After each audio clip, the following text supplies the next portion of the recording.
Saudi আরবে ব্যাপক বৃষ্টিপাতে বন্যার সৃষ্টি হয়েছে। দেশটির বিভিন্ন স্থানে অতিমাত্রায় বৃষ্টির পানি জমে বন্যা দেখা দিয়েছে। বৃষ্টিতে ক্ষয়ক্ষতির সম্মুখীন হয়েছেন সাধারণ মানুষ।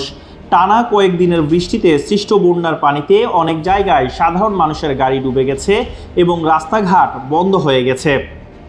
সাধারণ মানুষকে সহায়তা করার জন্য জরুরি সেবার কর্মকর্তা ও কর্মচারীরা তাৎক্ষণিকভাবে কাজ শুরু করে দিয়েছেন।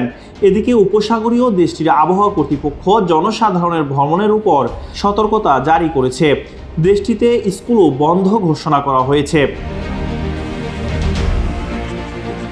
স্কাই নিউজ এবং সোশ্যাল মিডিয়ায় প্রচারিত কিছু ভিডিও ফুটেজে দেখা গেছে আল উলা এবং আল মদিনা প্রদেশে যমুনা ইস্তি, the goodness of purified air.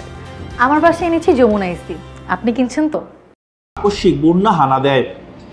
এছাড়া ভিডিওতে দেখা যায় মদিনার মসজিদে নববীর কাছে প্রবল বৃষ্টি হচ্ছে। আবহাওয়ার পূর্বাভাসে জানা গেছে মদিনায় আরও বজ্রসহ বৃষ্টি এবং ঝড়ো হাওয়া বয়ে যেতে পারে। মদিনা অঞ্চলের সিভিল ডিফেন্স অধিদপ্তর সাধারণ মানুষকে সতর্ক থাকার অনুরোধ করেছে। বৃষ্টির সময় উপত্যকা এবং জলধারাগুলো থেকে দূরে থাকার আহ্বান জানিয়েছে তারা। এছাড়া কৃষিপণ্য পরিবহনের রাস্তা দিয়ে চলাচলের সময় বিশেষ সতর্কতা অবলম্বন করতে বলা হয়েছে। সংযুক্ত আরব আমিরাত এবং ওমানে আকস্মিক বন্যার কয়েকদিন পরেই এই অঞ্চলে এমন বৃষ্টিপাত হচ্ছে। এর আগে সৌদি আরবের দক্ষিণ পূর্বের প্রতিবেশী সংযুক্ত আরব আমিরাত এবং ওমানে এপ্রিলের মাঝামাঝি সময়ে আকস্মিক বন্যার সৃষ্টি হয়েছিল। এর কয়েকদিন পর সৌদি আরবে ভারী বর্ষণ ও বন্যা দেখা দিয়েছে। বছরে এই সময়ে আরব দেশগুলোতে এ ধরনের আকস্মিক বন্যাকে একটি বিরল ঘটনা বলা যেতে পারে। মূলত এই ঘটনাগুলোর জন্য জলবায়ু পরিবর্তনকে আংশিকভাবে দায়ী করা হচ্ছে।